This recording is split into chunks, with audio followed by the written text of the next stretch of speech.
N'état de bleu ardent, viens, n'état de bleu donne ton cœur, viens, tel que tu es ardent,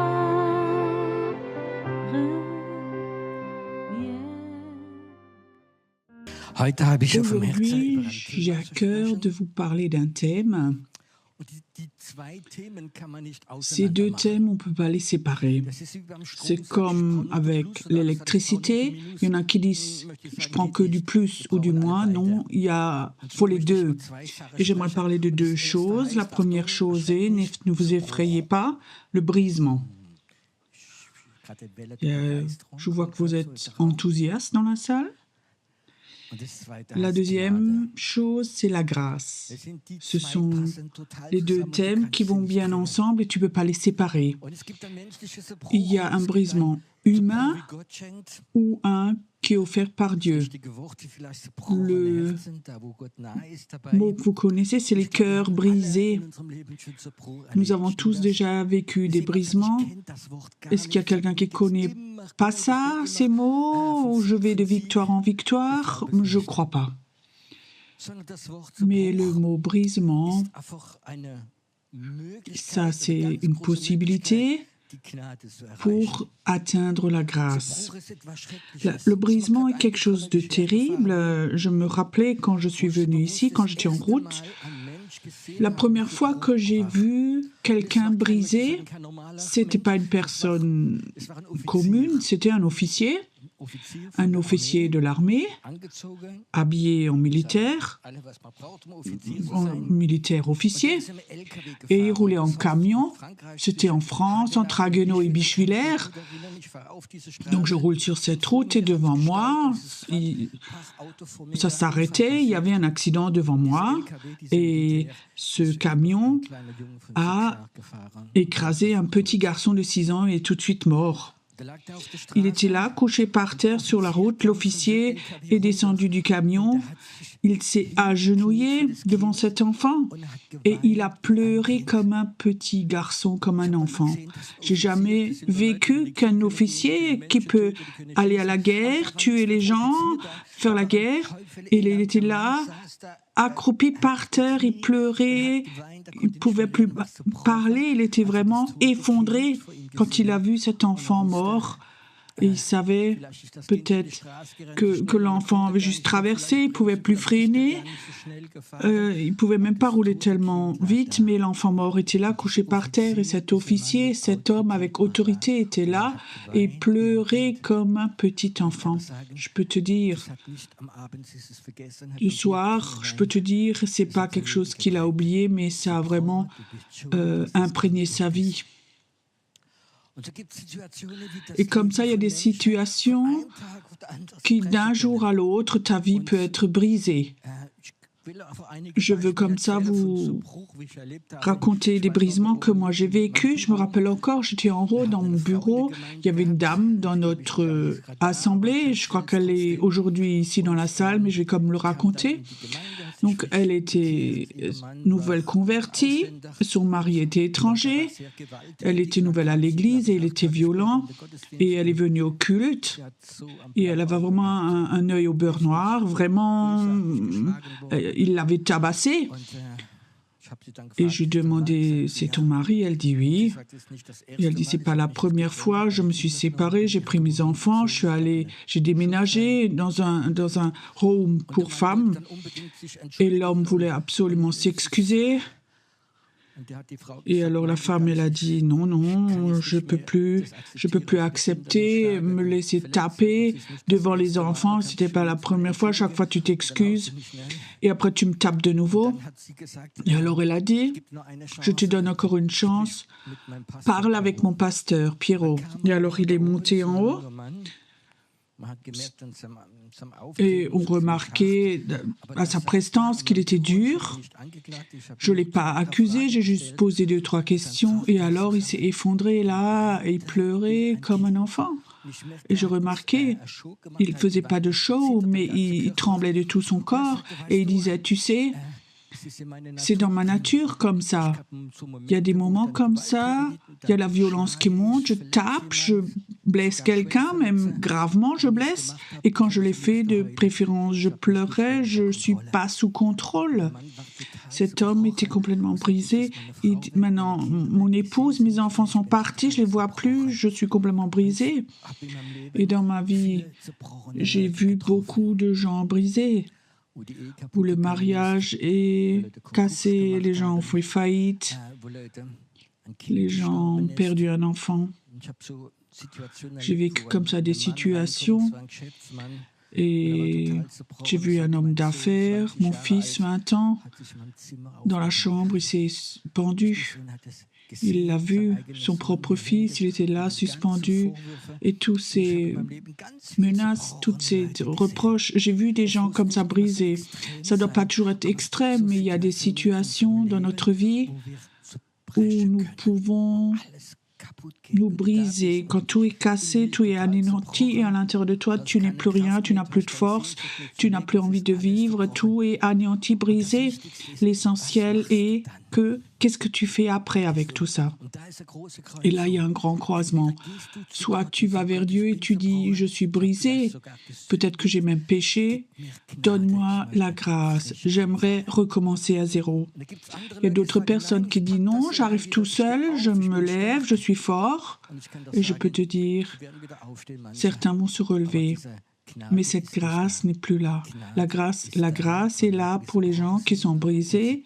Ils vont vers Dieu qui offre la grâce. Qu'est-ce que c'est la grâce? Je sais que c'est un mot qu'on utilise beaucoup dans les milieux chrétiens, mais pour moi, la meilleure définition pour la grâce, quelque chose que tu n'as pas mérité et que tu le reçois. Pas la grâce des humains, mais la grâce de Dieu. Est-ce que Dieu est un Dieu qui aime donner la grâce? Oui. Dieu, son être, c'est la grâce. Et quand tu vas chez Dieu, la Bible dit, quand nous reconnaissons nos péchés, il est fidèle et juste et il nous pardonne tous nos péchés. Il nous offre la grâce. La grâce, c'est Dieu te pardonne de la situation, mais ce n'est pas toute la grâce. La grâce est, il y a quelque chose de nouveau qui recommence après. Ça signifie que tu es brisé, ton toi, ton moi est enlevé, tu fais confiance à Dieu, il t'a pardonné, et après la grâce commence à couler dans ta vie. Et la grâce signifie que Dieu te donne quelque chose que toi-même tu ne peux pas produire. Est-ce que tu peux produire la guérison? Est-ce que tu peux produire une onction qui chasse les démons? Est-ce que tu peux produire des miracles? Non, tu ne peux rien produire. Mais quand tu reçois la grâce, tout est possible. L'humain qui nous limite, il y a un trait et tu vas dans le surnaturel et tu vas dans le divin. Et le problème, je vais vous l'expliquer. Il y a des chrétiens qui se convertissent parce que peut-être ils ont un temps difficile, ils ont perdu leur travail, ils ont fait faillite, problème de famille. Ils se convertissent, ils reçoent la grâce, Dieu a pardonné, ils sont sauvés. Et après, ils essaient d'être des chrétiens corrects. Chrétiens corrects, comme dit la Bible, ils essaient d'aller à l'église, ils sont fidèles, ils essaient d'être des chrétiens corrects. Et ils n'ont pas besoin de grâce alors. Ils ont donc sauvé, c'est des chrétiens corrects. Et ça, c'est ce qui est le plus terrible qui existe. On a des églises pleines avec des gens corrects et ils ne remarquent même pas que la cause est l'orgueil, la religiosité, le légalisme. Et il y a un principe qui s'appelle le brisement. Ce n'est pas seulement à ta conversion, mais c'est aussi en tant que chrétien. Nous avons besoin tous régulièrement de ce brisement. Quand on pense qu'on est à ce niveau-là ou ce niveau-là, tu penses que tu es là et tout d'un coup tu reçois la révélation, tu n'es même pas là, tu es un loser. Et alors on tombe tout au fond du trou et alors on se brise. Et ça, c'est un processus qui doit être en nous. Il y a un autre mot pour cela, ça s'appelle mourir. La Bible dit, si le grain de blé ne meurt pas, ça ne va pas amener de fruits, pas de vie. Et les chrétiens qui croient, ces chrétiens de proclamation, ils vont de victoire en victoire, ils vont essayer par leur propre force d'aller de victoire en victoire, par la proclamation d'autres choses. Mais s'ils ne vivent pas le brisement, Dieu ne pourra pas offrir la grâce. Et il y a des gens, ils ont la foi, miracle, de ceci, cela.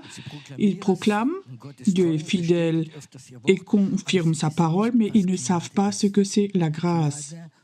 La grâce, tu n'as aucune capacité et Dieu le fait. Dieu agit au travers de toi. Ça veut dire que tout ce qui est humain se dissout et le divin vient en toi. Est-ce que tu as soif de cela? Que Dieu prenne ta vie, t'offre la grâce et tu vas dans cette grâce, pas au travers de la loi, au travers de ta foi, mais tu traverses la grâce que Dieu t'a donnée. Moi, je ne suis pas un grand lecteur ou des livres de théologie, des enseignements chrétiens. J'en ai un chez moi à la maison. Il est bien. Celui-là, quand je ne peux pas dormir, je lis une page et je m'endors. Je suis un peu réfractaire de ces livres d'enseignement. Quand tu as l'impression qu'ils veulent un peu t'imposer une certaine théologie, il y a quelque chose qui se ferme un peu en moi. Et j'aimerais parler de certaines personnes. Je parle maintenant de quelqu'un de la Bible. Vous connaissez tous Pierre. Pierre, le chef des apôtres, celui qui a dit « Je ne vais jamais te renier, jamais, je serai toujours à tes côtés », il le renie trois fois. Comment est-ce qu'il se sentait? Vous pensez que Pierre était brisé? Il est sorti après, il a pleuré amèrement, il était anéanti, brisé, il n'y avait plus de foi. Tout de même, après Jésus vient et dit « Tu es rocher et sur toi je bâtirai mon église. » Pourquoi Jésus dit ça? Parce qu'il voit Pierre au travers de la grâce. Comment Jésus te voit toi? Tu sais, quand tu n'as pas vécu de brisement et pas de pardon, que tu ne reçois pas, la grâce ne pourra pas couler. Peut-être que tu es un bon chrétien, tu es un bon membre d'église, tu es une personne honnête, correcte, tu essaies de faire peu de péché, mais tu ne sais pas ce que c'est la grâce. La grâce, c'est que le surnaturel que Dieu a, il te le donne. Il dit, Jésus, vous allez guérir les malades, chasser les démons et vous allez même faire un jour plus que moi. J'ai fait. Ça, c'est la grâce. Sans doute personne est là ici cet après-midi. Je suis prêt, moi je peux faire plus que Jésus. Non, personne. Mais quand la grâce coule, c'est possible. Quand la grâce coule, c'est possible. Il y a un ami en France, il a servi ici 2-3 fois même. Il avait un ministère très très fort de délivrance, de guérison. Maintenant, il est chez le Seigneur. Mais il me racontait son histoire. Il disait, je me suis converti, j'étais chrétien à l'église. De temps en temps, je faisais la cure d'âme, je servais, je prêchais à un chrétien moyen. Alors, il dit, donc il avait une vie normale et il travaillait en tant que commercial dans une entreprise. Et dans cette entreprise, c'était à 5 collègues, 5 commerciales. Et le vendredi après-midi, le chef, donc ils avaient une réunion. Et pendant que le chef fait son exposé, le Saint-Esprit lui parle à ce frère. Il lui dit, écoute, là, l'homme à côté de toi, ton collègue, invite-le ce week-end chez toi à la maison pour manger. Alors il dit, j'aimerais bien l'inviter, mais ça ne va pas, on est en train de rénover. Si maintenant j'amène cet homme chez moi, ma femme, elle ne va pas accepter, on fera une autre fois. Le Saint-Esprit dit, encore une fois, invite-le. Il dit non, ça ne va pas, on rénove à la maison, c'est pas... Et il ne l'a pas invité. Le lundi matin, il retourne à l'entreprise et le chef donc appelle les commerciales pour une réunion. Il rentre, il dit, j'ai une mauvaise nouvelle pour vous. Votre collègue, il s'est suicidé ce week-end. Et c'est celui où il avait dit « invite-le ». Comment penses-tu que ce frère se sentait? Lui est fautif que l'autre s'est suicidé. Il était désobéissant au Saint-Esprit. Et pendant des jours entiers, il ne pouvait plus prier. Pendant 10 jours, 10 jours, j'avais presque des dépressions. J'ai commencé à prier. Et alors le Seigneur m'a parlé, lâche ton boulot et va dans le service à temps plein. C'était le bon moment, hein, humainement.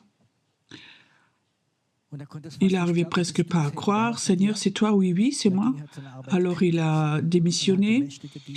Il avait le ministère le plus grand pendant 25-30 ans et il a pu délivrer, guérir des milliers de personnes en France. Au moment où il s'est pardonné, était brisé, il s'est pardonné, il a reçu la grâce et Dieu l'a appelé au travers de la grâce.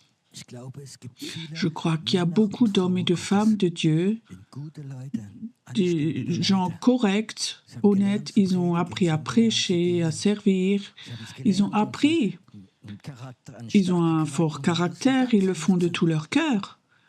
Mais ils ne connaissent pas la grâce, parce que peut-être qu'ils ne sont pas brisés, peut-être parce qu'ils ne se sont pas pardonnés.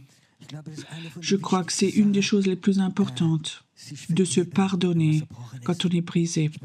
J'aimerais encore parler de quelqu'un. Catherine Kuhlman. Catherine Kuhlman était sans doute,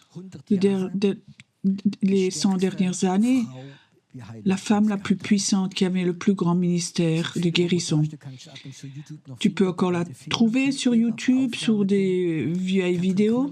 Catherine Kuhlman, dans certaines réunions, il y a plus de 10 paralysés dans les fauteuils roulants qui se levaient, qui étaient guéris. Des milliers et des milliers de personnes ont été guéries au travers de son ministère et quelqu'un qui a eu son onction, c'est Benny Hinn. C'était son disciple et l'onction était beaucoup sur lui parce qu'il suivait Catherine Kuhlman. Mais si tu connais son histoire, Catherine, elle commençait en tant que jeune fille évangéliste, elle prêchait, la main de Dieu était sur elle, elle avait déjà un ministère et alors il y a quelque chose qui s'est passé dans sa vie, elle est tombée amoureuse d'un évangéliste et cet évangéliste, il était marié. Et elle a commencé une relation avec cet homme, et cet homme a quitté sa famille, il a divorcé pour être avec Catherine Kuhlman. Et ils étaient ensemble, ils ont habité ensemble, et le ministère de Catherine s'est arrêté. Et après un moment, elle a eu la révélation, c'était pas de Dieu, il faut qu'elle arrête, elle était brisée, plus personne ne voulait l'accepter, elle s'est séparée de cet homme. Elle a demandé pardon, elle a reçu la grâce et elle a déménagé 5000 kilomètres de l'autre côté et elle a commencé un nouveau ministère.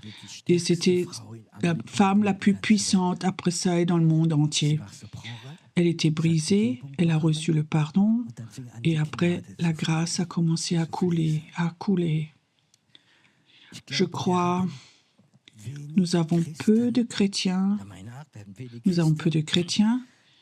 Ils se convertissent en ce moment, ils vont à l'église, ils ont un ministère, ils servent, ils essaient d'avoir une vie meilleure, mais on ne voit pas beaucoup cette grâce surnaturelle.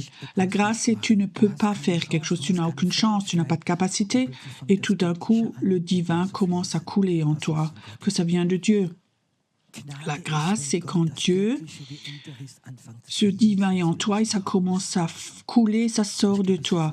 Et c'est merveilleux. Tu sais, tu peux pas prêcher, tu peux pas guérir de malade, tu peux pas argumenter, tu peux rien du tout.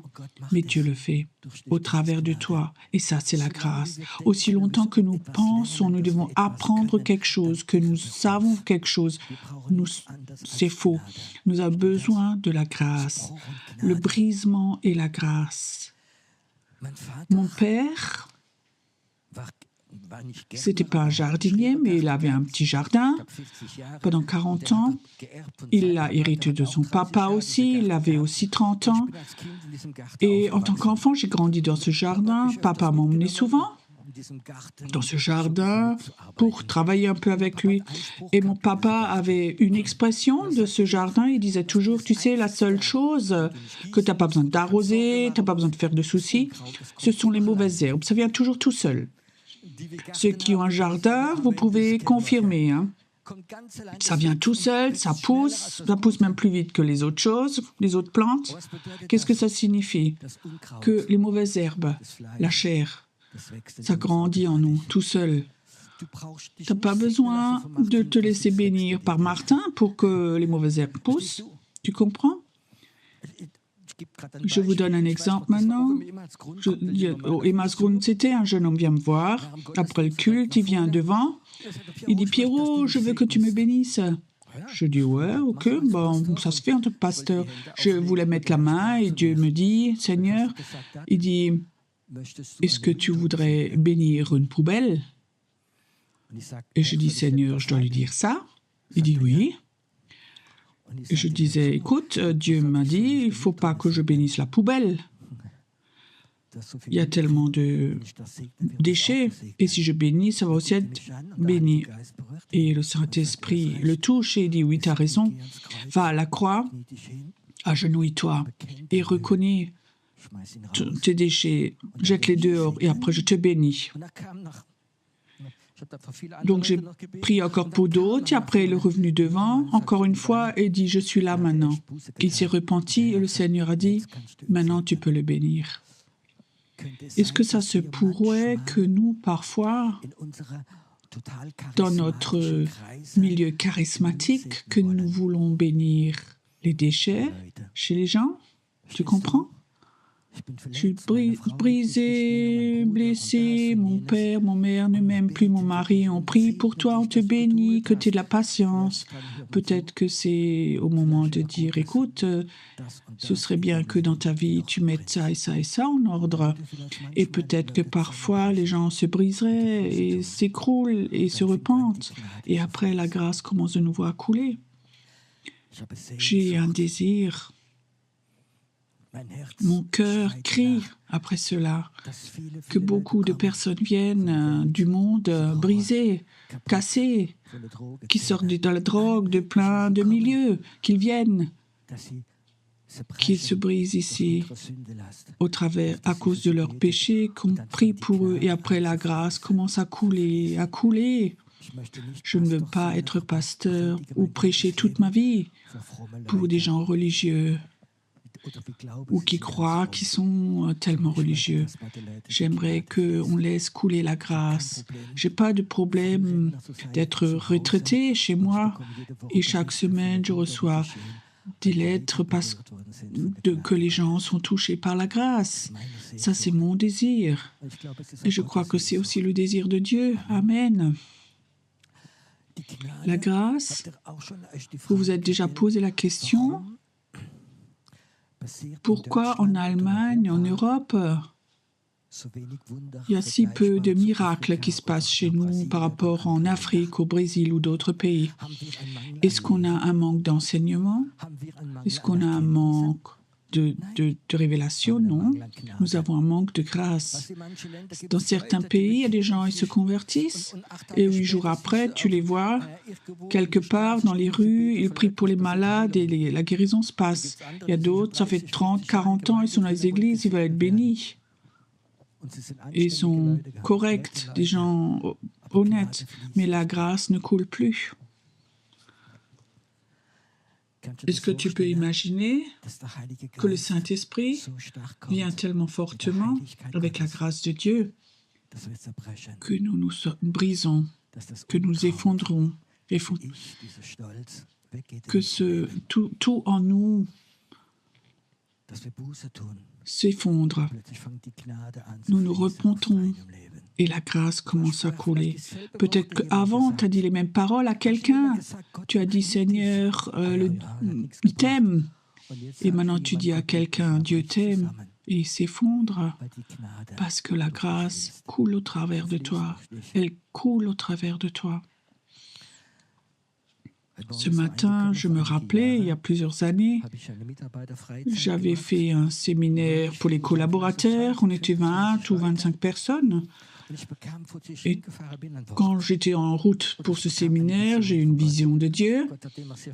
Dieu parlait souvent avec beaucoup d'images à l'époque. Et je voyais un mur dans une vieille maison et une coupe, comme ça, une coupe du mur. Et je voyais, et que dans ce mur, on voyait la coupe d'un tuyau d'eau, de canalisation. Et le Seigneur me dit, est-ce que tu boirais de cette eau, de cette canalisation? Ça a l'air tellement terrible, c'est rouillé, il y a plein de calcaire et des métaux. Sans doute chez vous aussi, les canalisations ne sont pas forcément tellement belles. Yoshua m'avait une fois ramené un bout et Dieu me dit à tes collaborateurs et aussi à toi, tu n'es pas plus que ce tuyau-là, que ce... Mais quand l'Esprit de Dieu, quand l'eau de Dieu coule au travers de toi, tu n'es pas parfait. Nous ne sommes pas parfaits, mais la puissance de Dieu veut couler au travers de nous, au travers de toi. Et le Seigneur m'a encore montré autre chose. Il dit, tu sais, je commence à couler. Et alors, mes enfants, mes serviteurs, ils ne veulent plus être comme ça un tuyau qui est peut-être sale à l'intérieur, mais ils voudraient être un robinet en or. Je ne sais pas si tu as déjà vu ça. Tu es en route, peut-être que tu es dans un hôtel à 5 étoiles, tu vas dans la salle de bain, de belles lumières, du carrelage, tout est super beau, et tu as des robinets en or. Et tu rentres et tu sors, waouh, ce robinet en or, merveilleux. Tu ouvres même, tu fermes, tu essayes. Et le Seigneur dit, tu sais, beaucoup de mes enfants ont oublié qu'ils sont simplement comme ça un tuyau, mais ils veulent être des robinets en or qui sont admirés. L'eau coule et tout d'un coup, tu penses, waouh, qu'est-ce que je suis super, je suis bon, combien d'onction sort de moi. Et tout d'un coup, tu veux t'admirer. Les gens vont t'admirer. Les gens vont te faire des compliments. Et tu ne concentres plus sur l'eau, mais sur ce robinet. Ça a troublé le Seigneur. Il y a tellement de robinets en or. Et il n'y a plus beaucoup de personnes qui disent « je suis un pécheur », une personne faible. Moi, je brise souvent quand je vois ce qu'il y a dans mon cœur. Et malgré tout, je demande pardon. Et Dieu laisse quand même couler l'eau au travers de moi. Est-ce que tu as désir de cela, que la grâce coule de ta vie, que tu vives de nouveau des miracles? Dans ma vie, j'ai vécu beaucoup de miracles où j'ai reconnu je suis un bâtisseur et ce bâtisseur, Dieu ne peut pas l'utiliser. Dieu n'a pas besoin de bâtisseur, Dieu a besoin de losers. Et quand ce bâtisseur revient de nouveau en moi, le Saint-Esprit vient et m'emmène là où je reconnais, ça c'est le bâtisseur qui a fait quelque chose.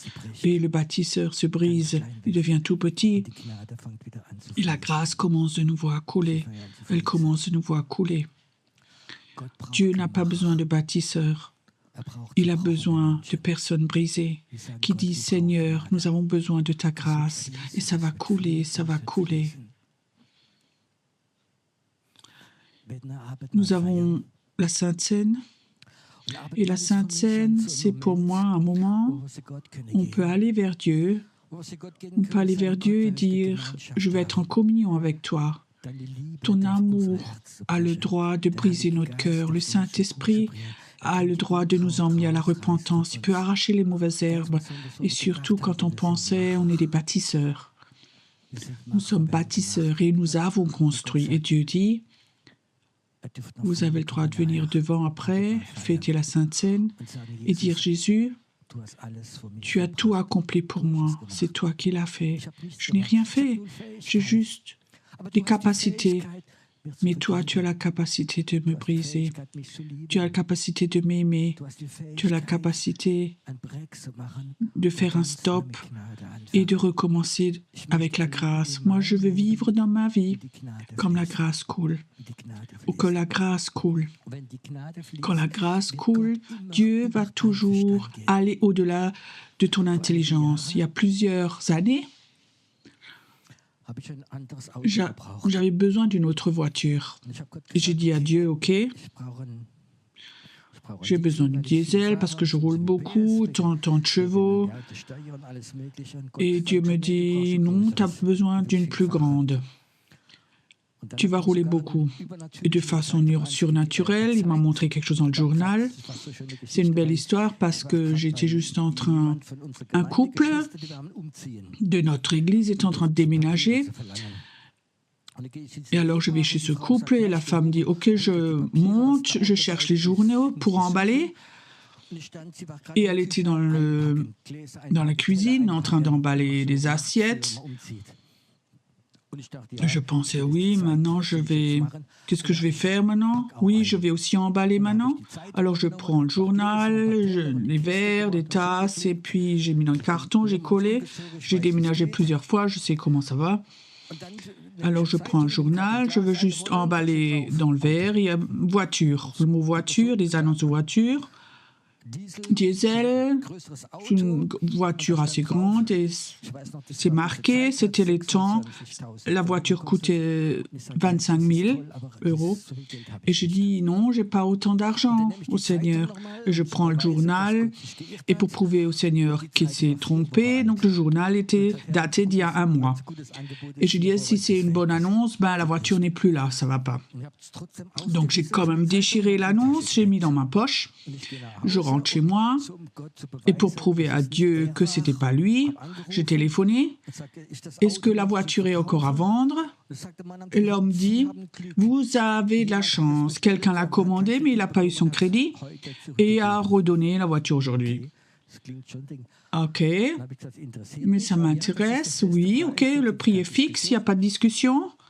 Alors je dis à Dieu, ok, ça va pas, j'ai que 13 ou 14 000 €. Et Dieu me dit, si, tu l'as. Je dis non, j'ai que 13 000. Si, tu as. Tu sais, quand je sais quelque chose, Seigneur, c'est compter. Je suis un homme d'affaires. Tu peux me raconter beaucoup de choses, de Bible et de choses, mais compter, ça, je sais faire. Oui, ça, parfois, ça énerve quand il argumente. C'est la seule chose que je sais, compter. J'ai l'impression, quand je discute avec lui, qu'il sourit. Oui, mais compte donc. Alors, j'ai ouvert l'enveloppe, j'ai compté, je savais très bien, il y avait 13 000 €, 13 200. Je compte, il y avait 25 000 dans l'enveloppe. Tu sais, quand tu as vécu quelque chose comme ça, tu sais ce que c'est la grâce. Que Dieu dit, Pierrot, j'ai pas besoin de ton intelligence, j'ai pas besoin que tu saches compter. Quand je te dis qu'achète, achète. Et comme ça, c'était toute ma vie. Je peux te raconter plein de choses comme ça. Pierrot reconnaît c'est un loser. Il n'est pas amer. Il dit, Seigneur, je suis désolé, tu m'as donné une leçon, mais j'aimerais que la grâce coule, que la grâce coule. Est-ce que tu peux imaginer? Peut-être.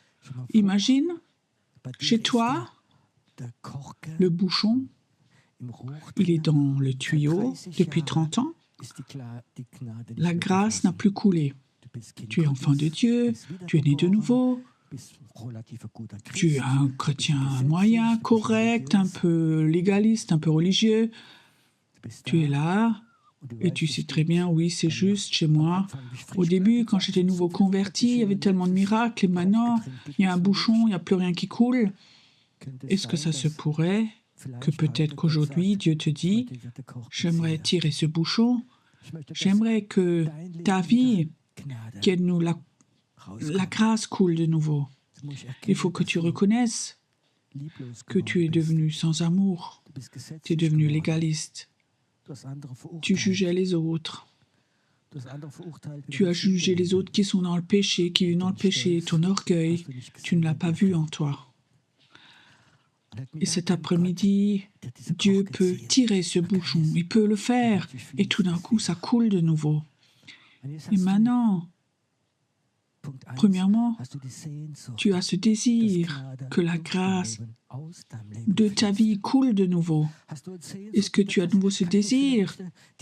Les premiers temps où tu étais croyant, tu te rappelles, tu as raconté tellement de Jésus à tellement de monde, tu as touché tellement de personnes. Et maintenant, peut-être, tu es déçu, amer, et ça ne coule plus. Dieu ne veut pas te juger. Mais Dieu, parfois, il veut briser notre cœur. Tu as une mauvaise nouvelle, la santé, finances, famille, les sentiments, tout s'effondre. Et c'est un moment merveilleux pour recevoir la grâce. Reconnaître les péchés, Dieu est fidèle et juste, il te pardonne, il veut recommencer à nouveau avec toi, à zéro. Ce matin, j'aimerais bénir ce pain en tant que pain de grâce. La grâce vont te suivre toute la vie quand tu es en communion avec Jésus, quand tu as une relation vivante avec Dieu, sinon ça n'amène rien. Est-ce que tu peux croire cet après-midi que ce pain est un pain de grâce? Quand tu le prends et tu dis, Seigneur, j'aimerais de nouveau vivre. Je ne peux pas, je suis incapable. Mais Dieu, j'ai besoin de miracles. J'ai besoin de miracles, ce divin, ce surnaturel en moi. Et Seigneur, s'il y a des mauvaises herbes, tu as le droit de les arracher. Tu as le droit de m'ouvrir les yeux. Et tu prends ce pain de grâce. Je veux vivre une vie où le courant de la grâce coule au travers de moi. Quand je commence à prier, je n'ai pas besoin de prier longtemps. 2 mots. Et alors ça se passe. Ça se réalise. Le Saint-Esprit est là. Et il voudrait tirer chez certaines personnes ce bouchon. Tout est devenu sec dans ta vie, où tu n'as plus d'amour pour les gens autour de toi, pour l'Église, pour les frères et sœurs, pour les perdus. C'est parti. Tu as travaillé, tu as servi, mais ça ne coulait plus. Ça ne coulait plus. Et j'aimerais te demander cet après-midi, est-ce que tu as de nouveau ce désir de venir à Jésus et dire, Jésus, je n'ai pas seulement besoin de pardon, j'ai besoin de nouveau que la grâce coule, je suis brisé, je suis fautif, ou ma famille est peut-être tellement détruite, je veux reconnaître. Je veux demander pardon, recevoir ton pardon. Je veux recevoir ce pain de grâce et être en communion avec le sang qui me pardonne. Jésus, j'aimerais bénir cette coupe, ce pain. J'aimerais cet après-midi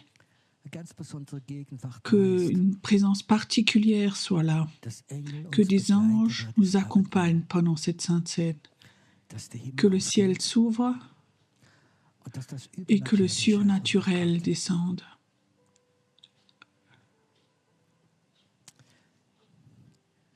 Je vois dans plusieurs minutes, le ciel va s'ouvrir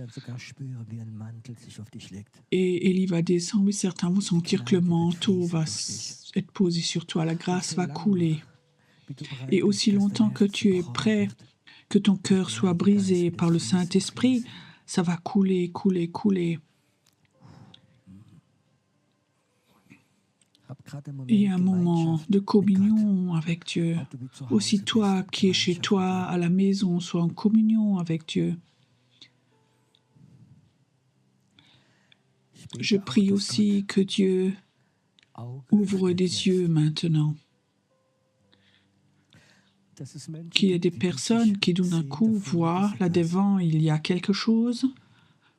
C'est pas comme si tu es à ta place et devant il y a quelque chose, mais c'est tu vas à un endroit où le ciel est ouvert, où la gloire de Dieu est là.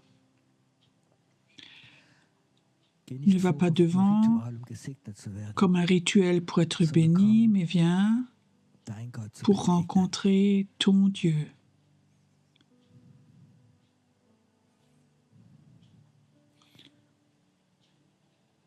Je crois que certains, leurs yeux s'ouvrent et voient là devant, il y a quelque chose, devant le ciel ouvert, la gloire de Dieu est là devant des anges sont là.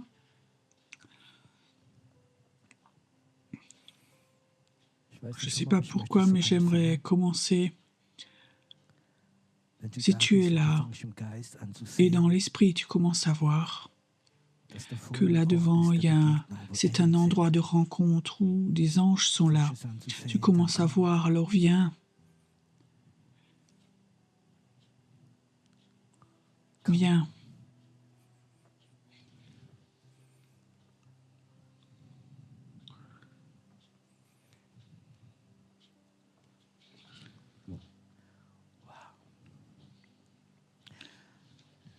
Ce matin, cet après-midi ici, la douleur dans ton cœur va se dissoudre, va te quitter.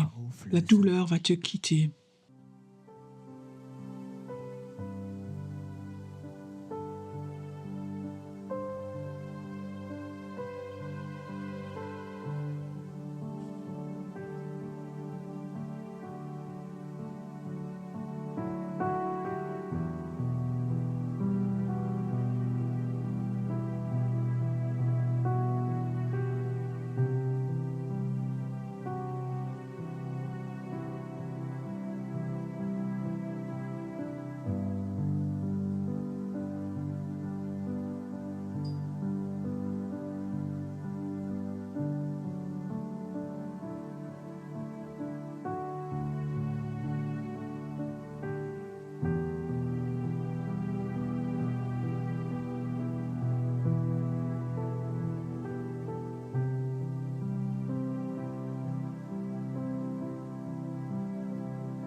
gnädiger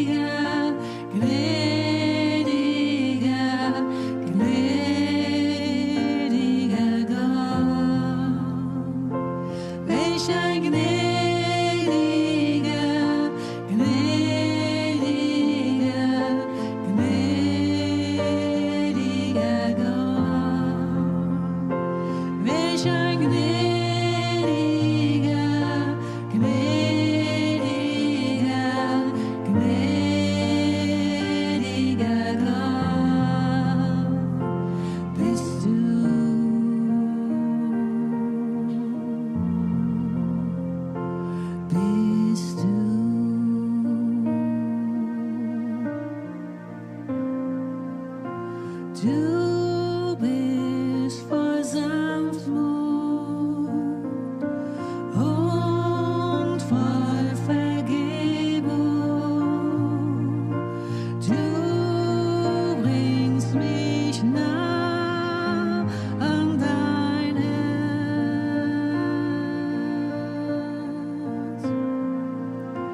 Wenn ich dir fern bin,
Ich erhebe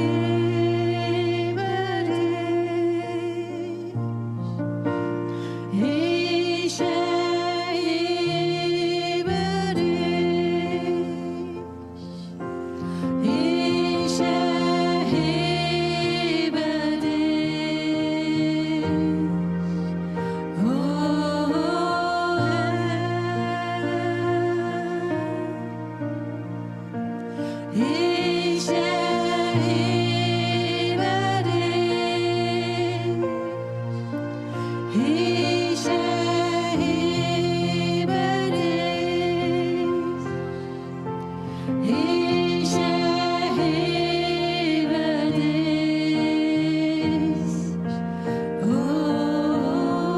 Herr. Ich erhebe dich. Ich erhebe dich. Ich erhebe dich. Oh Herr.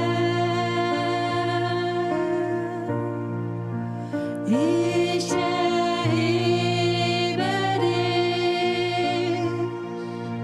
Ich erhebe dich. Ich erhebe dich. Oh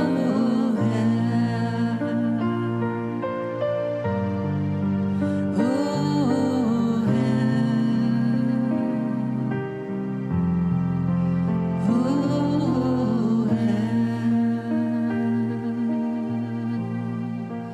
Ja, ich liebe dich. Ja, ich liebe dich.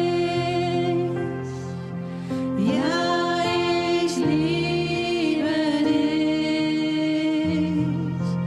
Oh Herr. Ja, ich liebe dich. Ja, ich liebe dich. Ja, ich liebe dich. Oh Herr. Oh Herr. Oh Herr. Ich anbete dich. Ich anbete dich. Ich anbete dich. Oh mein Gott. Ich anbete dich.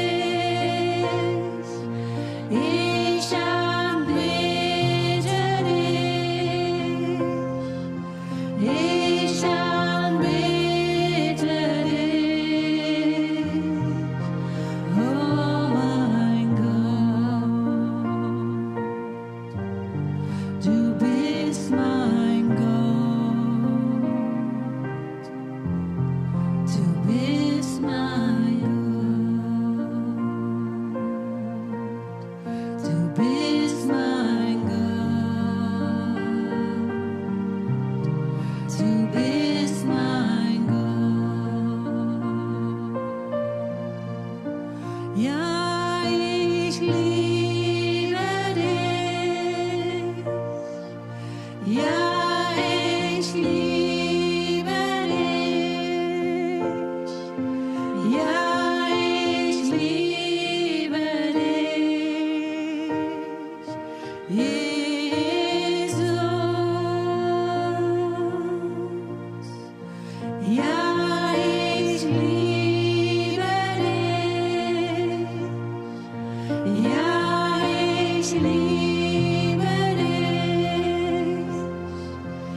Du bist das Zentrum, du bist meine Kraft und mein Licht, Jesus.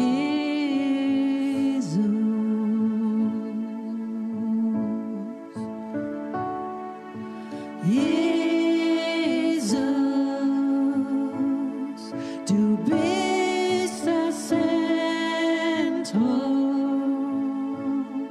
du bist meine Kraft und mein Licht, Jesus.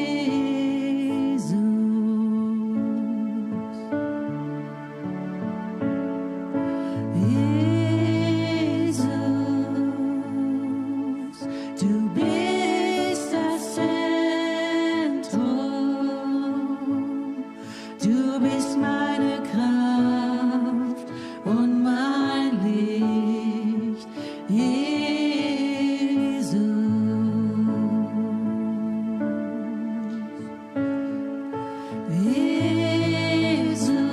Jesus, du bist das Zentrum, du bist meine Kraft und mein Licht, Jesus.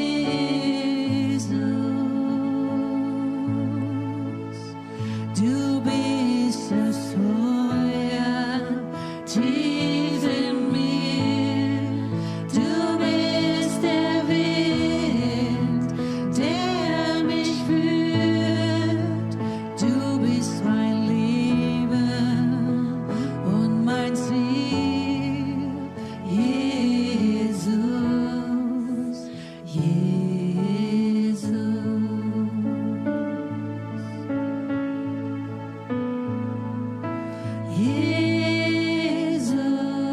Jesus, du bist das Zentrum, du bist meine Kraft und mein Licht, Jesus.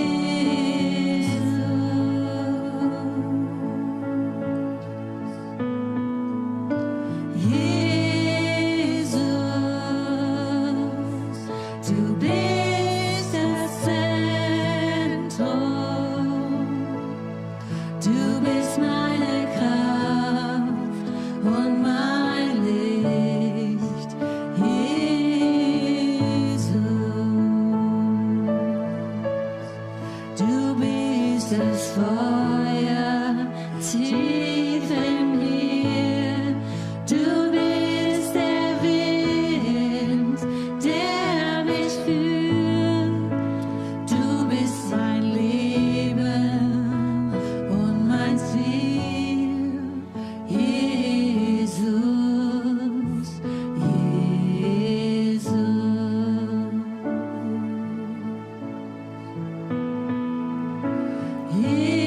Jesus,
Sei still und erkenn, dass ich bin Gott.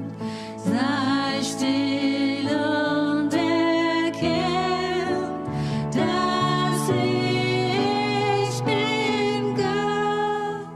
Sei still und erkenn, dass ich bin Gott. Ich bin der Herr, dein Gott, der dich kennt. Ich bin der Herr, dein Gott, der dich kennt. Ich bin der Herr, dein Gott, der dich kennt.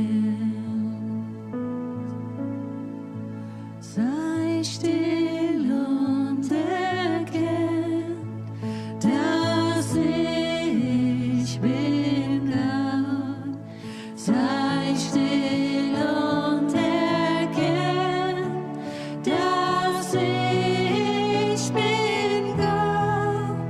Sei still und erkenn, dass ich bin Gott. Ich bin der Gott, der dich liebt. Ich bin der Gott, der dich liebt. Ich bin der Gott, der dich liebt. Ich bin der Gott, der dich liebt. Ich bin der Gott, der dich liebt. Ich bin der Gott, der dich liebt. Sei still und erkenn, dass ich bin Gott. Sei still und erkenn, dass ich bin Gott. Sei still und erkenn, dass ich bin Gott.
vor dir.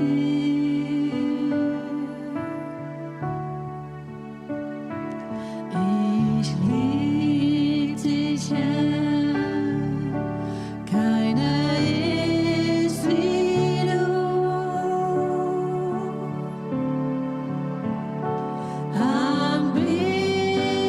Anbetend neigt sich mein Herz dir zu, mein König, doch nimm dies Lied von mir, lass mich